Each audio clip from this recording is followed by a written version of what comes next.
Naniniwala ang isang mambabatas na hindi maaaring maging state witness si suspended Banban Tarlac Mayor Alice Guo.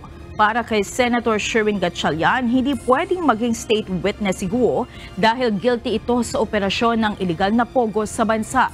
Paliwanag ng senador, si Guo ang nasa sentro ng Hong Sheng Gaming Incorporated na ginagalugan noon ng mga otoridad sa Banban Tarlac dahil siya ang nag-apply para sa mga local permits nito.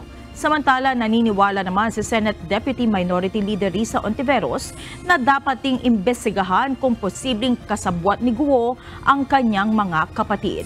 Ito'y matapos mapag-alamang Chinese national din ng kapatid ni Mayor Guo na si Wesley Guo matapos mag-match ang fingerprint nito sa isang Wo Xiangdian. Ayon sa senadora, maaaring sangkot din ng mga kapatid ni Guo sa mga krimeng iniuugnay sa kanya kung mapatutunayang peke ang identity nito. Pinasabina na ng komite ang mga kapatid ni Mayor Guo sa susunod na pagdinig na gaganapin sa July 10.